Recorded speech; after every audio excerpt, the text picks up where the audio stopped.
Left or right? Red or blue? At this point, America feels like choosing between two TV shows we didn't ask another season for. But since cancellation isn't an option, let's see what these plot twists might actually mean for our country. Under Trump, the economy is treated like a high-octane sports car, pedal to the metal with tax cuts and deregulation fueling the engine. His approach puts businesses in the driver's seat, free from government interference. But is this the fast lane to prosperity for everyone? Or are we all just in the backseat holding on for dear life? Trump's vision centers on making the US a manufacturing powerhouse. By rolling back regulations in energy, construction, and finance, he's betting on a business boom. Companies hire more, expand faster, and pass benefits down to workers, or so it seems. But without protections, it's like building a skyscraper without safety rails. Fast growth, high risk. Jobs may come, but bring a helmet. Cutting corporate taxes is his turbo boost. Less money to the government means more investment, hiring, and stock buybacks.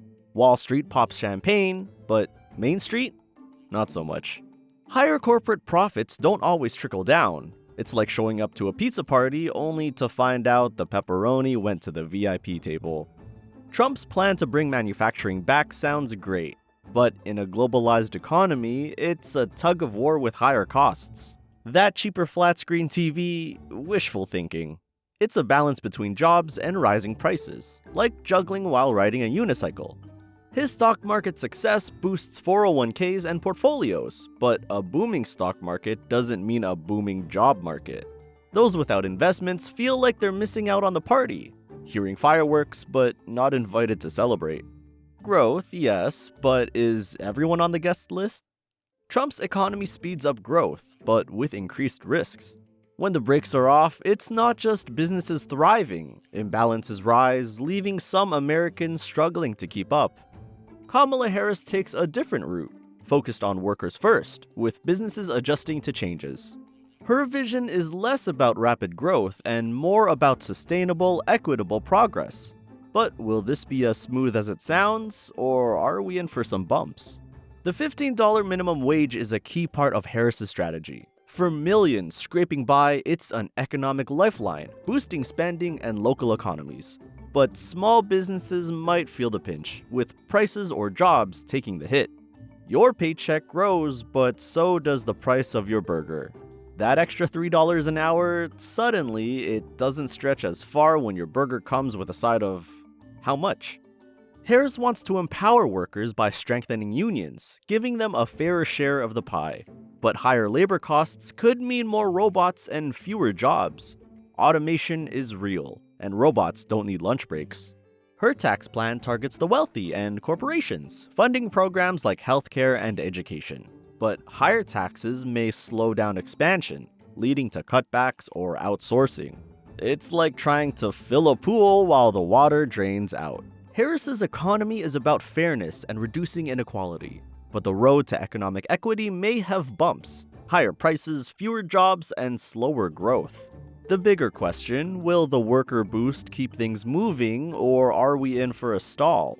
In the battle of growth, Trump and Harris offer two paths: business-driven expansion versus worker-driven reform.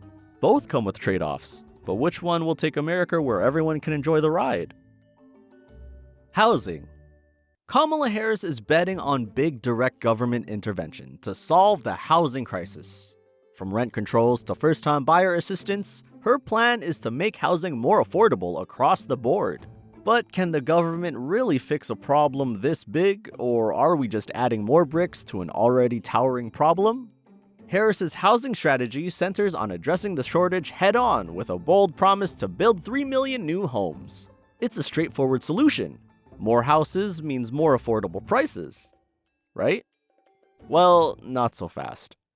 Building these homes takes time, money, and resources, none of which are in infinite supply. In a world where lumber prices fluctuate like stock markets, getting these homes built is more of a marathon than a sprint. So, while her plan sounds like a much-needed boost for those priced out of the market, you might want to keep renting for a bit longer before you start picking out new furniture. Then there's her plan to give first-time home buyers a $25,000 down payment assistance. Imagine that, a down payment gift. But just like offering free popcorn at a crowded movie theater, everyone's going to rush for it. And suddenly, it's not so special anymore. More buyers in the market could mean even fiercer competition for the homes that are available, potentially driving prices even higher. That extra cash might just become a drop in the bucket as bidding wars heat up. Harris is also targeting the rental market, with plans to regulate corporate landlords who use pricing algorithms to squeeze every last penny from renters. By clamping down on big investors buying up single-family homes to rent out, she aims to stop the rent hikes that have been making tenants' lives miserable. But regulating corporate landlords might have a side effect. If they start pulling back from the rental market, the supply of available rentals could shrink. And we all know what happens when demand stays high and supply drops. It's like a game of musical chairs, but with rent payments. You don't want to be left standing.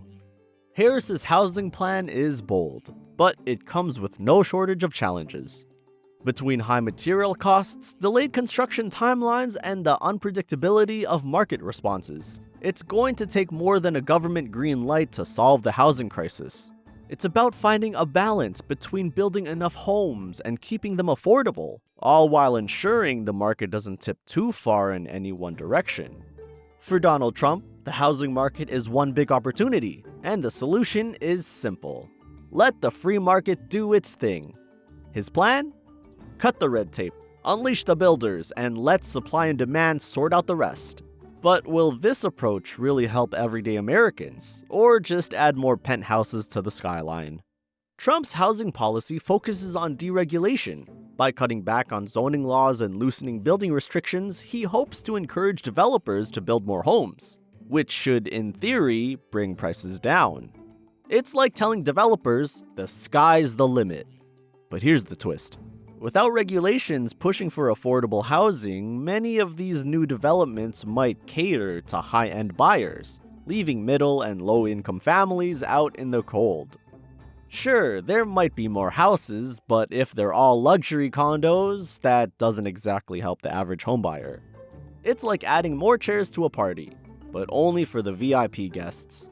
Trump also wants to expand opportunity zones, areas where investors get tax breaks for building in economically distressed regions.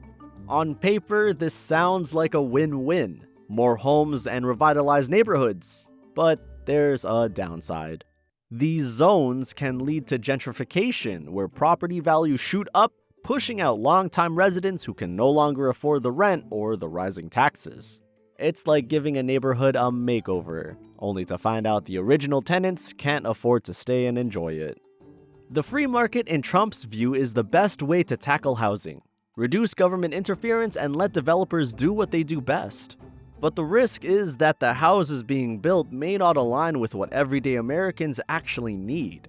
Without a focus on affordability, there's a chance that while some areas see a construction boom, the people who need housing the most might still be left searching.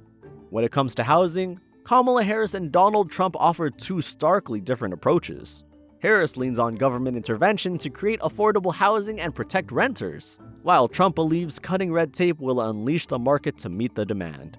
Whether more homes or more government involvement will fix the housing crisis remains the central question, one where the stakes couldn't be higher, especially when the roof over your head is on the line.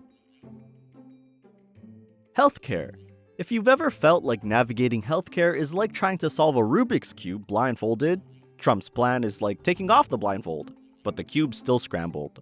His vision focuses on cutting red tape and letting the free market run the show. But is this the cure-all we've been waiting for, or just a band-aid on a bigger problem? Trump leans on the private sector to reduce government interference, thinking competition will lower costs. It's like shopping for a car, more dealerships, better deals, right? But healthcare isn't a dealership. Deregulation might lower premiums for some, but others could find themselves paying extra for things like pre-existing condition coverage. Suddenly, it's less like a shiny new car and more like a DIY kit.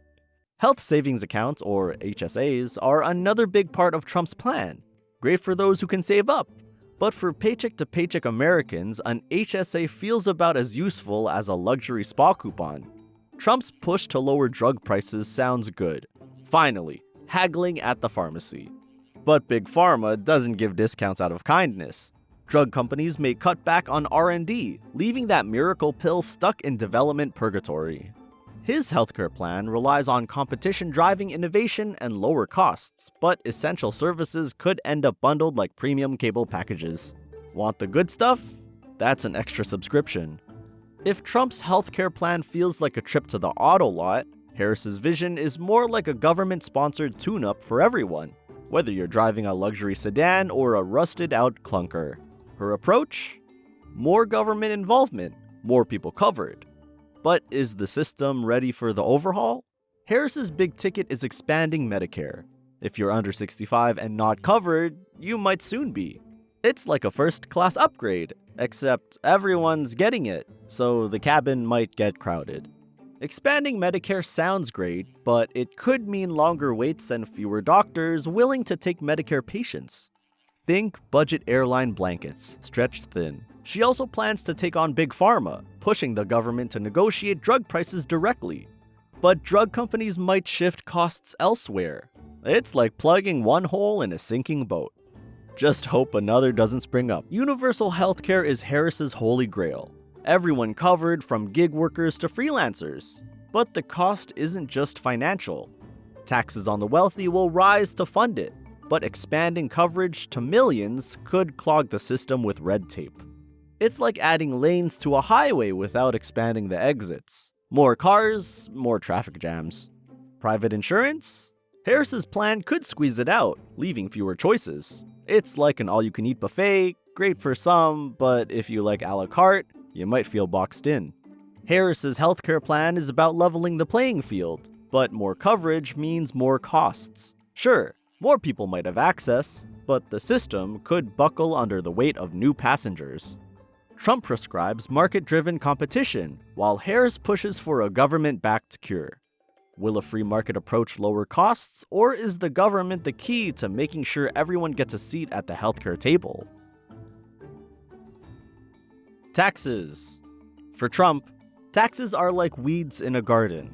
Cut them down and watch the economy bloom. His tax strategy? Keep rates low for businesses and high earners, betting that the more money they keep, the more they'll invest. But is it really that simple, or are there thorns we're missing? Trump's Tax Cuts and Jobs Act slashed the corporate tax rate from 35% to 21%, giving businesses a cash boost, more expansion, hiring, and innovation, right? But some companies spent that extra cash on stock buybacks, rewarding shareholders instead of workers. It's like handing out allowance money, only to find it's spent on candy instead of school supplies. Tax cuts for the rich follow the same logic. When the top thrives, benefits trickle down. But for many Americans, it feels like waiting for rain in a drought, watching others walk by with umbrellas. Tax cuts for the rich don't always mean higher wages for workers. Critics argue these cuts balloon the federal budget deficit. It's like cutting taxes, then wondering why the government's running on empty. The question is, can the economy grow fast enough to cover the growing debt? Harris's tax strategy flips the script. Make the rich pay their fair share to fund social programs. It's like asking the top 1% to chip in more for the pizza. But will they stay for the party? Her plan includes raising corporate taxes, reversing Trump's cuts, and increasing rates for high earners. For everyday workers, it sounds like a win. But the rich aren't lining up to hand over their gold. Corporations may find loopholes, move operations overseas, or pass tax costs to consumers. It's like trying to put a lid on a boiling pot.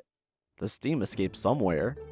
Capital gains tax are next on our list, leveling the playing field between investment and ordinary income. Investors may slow down stock market growth, and the average retirement saver could feel the pinch. Squeeze too hard, and even the average investor might feel it. Harris's goal is clear: raise revenue to fund public goods and reduce inequality. But will higher taxes stifle growth or push companies to dodge taxes creatively? It's not just about the numbers, it's a philosophical battle. Trump bets on lower taxes to spur growth. Harris asks the rich to pay up to help everyone else. Which approach leads to a healthier economy? Maybe the answer lies in how we balance the books. Immigration. For Kamala Harris, immigration is about opportunity and inclusion. Her plan? Create pathways to citizenship, protect immigrant rights, and keep families together. But can a compassionate approach to immigration also meet the needs of a nation looking for security and economic stability? Harris's immigration policy focuses on offering a clear path to citizenship for millions of undocumented immigrants, particularly those brought to the US as children, DACA recipients, or dreamers. For these individuals, it's like finally getting an invitation to a party they've been outside of for years. Harris believes that these immigrants are already part of the fabric of America, and it's time to officially welcome them in. But the path to citizenship isn't a quick stroll through the park. There are plenty of legal and bureaucratic hurdles to navigate, and the process could take years. While Harris wants to open the door, getting through it might feel like waiting in line at the DMV on a Friday afternoon. In addition to creating pathways to citizenship, Harris also wants to reform the visa system, making it easier for skilled workers to enter the country. This could be a boom for industries like tech, which rely heavily on foreign talent to fill key roles. But for those worried about jobs being taken by non-citizens, this plan might feel more like competition. It's like being told there's more than enough pie to go around, but still feeling nervous about getting your slice. Another cornerstone of Harris's plan is protecting immigrant rights. This includes stopping family separations at the border and ensuring that immigrants are treated humanely. It's about creating a system that is both fair and secure, but balancing compassion with enforcement is no easy task. Critics argue that a softer stance on immigration could encourage more people to enter the country illegally, putting the strain on an already stretched system. Harris's challenge is finding a way to enforce immigration laws while maintaining the humanitarian principles she champions. Then there's the question of border security. Harris wants to take a more modern approach, using technology like drones and sensors to monitor the border instead of physical barriers like Trump's wall. It's like switching from an old-fashioned lock to a state-of-the-art security system. But some critics worry that without a physical deterrent, this new approach might be more expensive and less effective. After all, no system is foolproof, and high-tech solutions still come with a price tag. Harris's immigration plan is about inclusion and reform, but it's a complex balancing act. The goal is to create a system that works for everyone, immigrants, businesses, and citizens alike. But with a mix of legal challenges, political opposition, and the pressure to maintain border security, the road ahead is anything but easy. Donald Trump's immigration policy: build the wall, secure the border, and put Americans first. His approach is all about strict enforcement and keeping control over who gets in and who stays out. But does building higher walls really make the country stronger, or is it just a quick fix to a much larger problem? Trump's immigration strategy starts with one word: security. His push to build a border wall was one of his most well-known policies, and it's a clear symbol of his stance. The message is simple: keeping the border secure means keeping America safe. But while the wall was meant to be a physical barrier against illegal immigration, critics argue that it's more of a band-aid than a solution. After all, not all undocumented immigrants cross by foot. Many overstay their visas or enter the country by other means. It's like installing a state-of-the-art front door lock, but leaving the windows wide open. Trump's focus on limiting legal immigration is another key aspect of his plan. He has advocated for restricting family-based immigration, sometimes referred as chain migration, in favor of a merit-based system where skilled workers take priority. In theory, this would ensure that immigrants contribute more directly to the economy. But critics argue that this approach undervalues the importance of family ties and humanitarian considerations. It's like running a business where only top-performing employees get a promotion, leaving everyone else to fend for themselves. While a merit-based system might attract high-skilled workers, it also risks sidelining immigrants who contribute in less obvious but equally important ways. Trump's hardline stance also extends to deportations and enforcement. Under his administration, ICE, Immigration and Customs Enforcement, ramped up efforts to deport undocumented immigrants, focusing particularly on those with criminal records. For some, this is a welcome crackdown on lawbreakers. For others, it's a heavy-handed approach that creates fear and uncertainty within immigrant communities. It's like clearing the weeds from your garden, but sometimes you pull up the flowers too. And of course, there's Trump's emphasis on limiting asylum seekers. His administration worked to make it harder for people fleeing violence or persecution to gain entry to the US. Critics say this approach turns America's back on its role as a refuge for those in need. Supporters, on the other hand, argue that the system was overwhelmed and stricter rules were necessary to prevent abuse. The challenge here is balancing compassion with control, two sides that don't always mix well. Trump's immigration plan is clear-cut: fewer people coming in, more security at the border, and a system that prioritizes American workers and safety.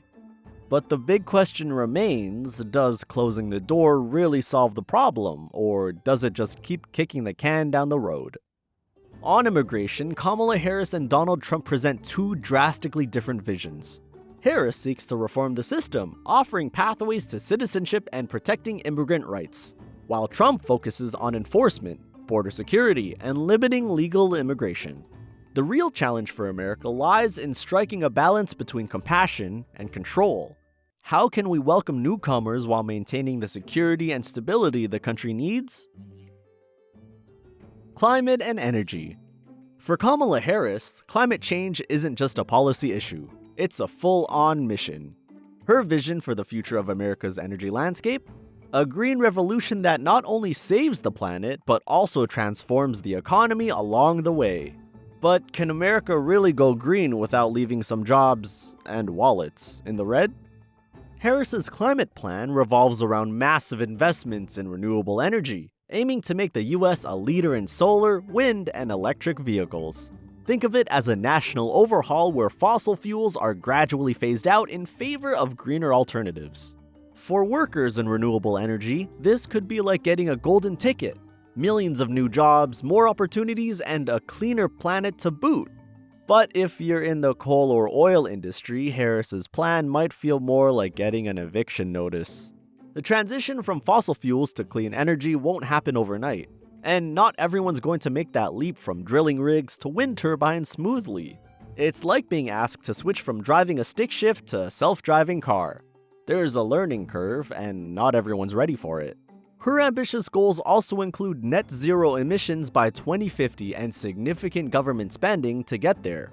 Trillions of dollars will be invested in green infrastructure, electric vehicles, and upgrading the national grid to support renewable energy. That sounds great, but as with any big project, the question is, who's footing the bill? Harris's plan includes raising taxes on corporations and the wealthy to fund this green revolution. But it's possible that the costs will filter down in ways no one expects. Sure, we might all be driving electric cars in the future, but if the electric bill comes with a few extra zeros, that green energy might feel a little less eco-friendly for your wallet. And then there's the global angle. Harris is pushing for the US to take a leading role in international climate agreements. She envisions America as a clean energy superpower, exporting technology and expertise to help other nations transition to renewables. It's like offering the world a cleaner way to power up. But the question remains, will other major polluters, like China and India, play ball? If they don't, the US might find itself cutting emissions at home while the rest of the world continues to burn fossil fuels.